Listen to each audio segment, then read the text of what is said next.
नमस्कार दोस्तों, स्वागत है आपका हमारे YouTube चैनल पर। आज हम बात करेंगे प्रधानमंत्री नरेंद्र मोदी की हाल ही में टोक्यो जापान में हुई एक महत्वपूर्ण बैठक के बारे में। इस बैठक में पीएम मोदी ने जापान के 16 प्रांतों के राज्यपालों से मुलाकात की और भारत जापान राज्य प्रांत साझेदारी को बढ़ावा देने पर चर्चा की। इस पहल से प्रौद्योगिकी, निवेश, कौशल विकास और एआई स्टार्टअप जैसे क्षेत्रों में सहयोग मजबूत होगा। ये विस्तार से जानते हैं बैठक के मुख्य बिंदु और इससे भारत जापान संबंधों पर क्या असर पड़ेगा।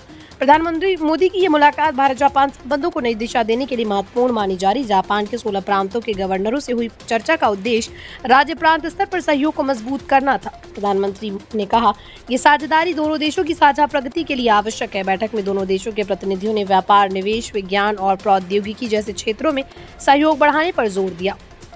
बैठक के दौरान पीएम मोदी और जापानी गवर्नरों ने प्रौद्योगिकी और निवेश के क्षेत्र में सहयोग बढ़ाने पर चर्चा की। विशेष रूप से इलेक्ट्रिक वाहन, green energy, smart city projects पर ध्यान दिया गया। भारत में जापानी निवेशकों को आकर्षित करने के लिए नए अवसर तलाशने की बात कही गई।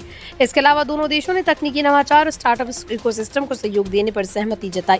प्रधानमंत्री मोदी ने इस बैठक में कौशल विकास और एआई स्टार्टअप्स को भी महत्व दिया। उन्होंने कहा, भारत और जापान मिलकर युवा उद्यमियों और टेक्नोलॉजी पेशेवरों के लिए प्रशिक्षण और सहयोग के नए अवसर पैदा कर सकते हैं। एआई और डिजिटल प्रौद्योगिकी के क्षेत्र में साझेदारी से दोनों देशों की अर्थव्यवस्था और नवाचार क्षमता मजबूत होगी। पीएम मोदी ने इस पहल को भविष्य के लिए रणनीतिक महत्व बताया। बैठक में ये भी चर्चा हुई कि राज्य प्रांत स्तर पर सहयोग कैसे बढ़ाया जा सकता है। इसके अंतर्गत शिक्षा, स्वास्थ्य, कृषि और उद्योग जैसे क्षेत्रों में प्रांत आधारित परियोजनाओं पर काम किया जाएगा।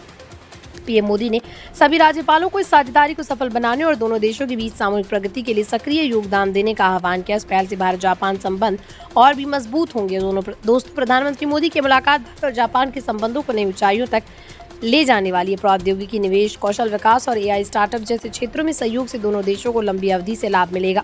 आप हमें कमेंट में बताइए कि आप साझेदारी को कैसे देखते हैं और क्या ये भारत के विकास में मददगार साबित होगी। अगर आपको ये वीडियो पसंद आया तो लाइक और सब्सक्राइब करना ना भूलें। बेल आइकन दबाएं ताकि आपको हमारी हर नई अपडेट मिल सके।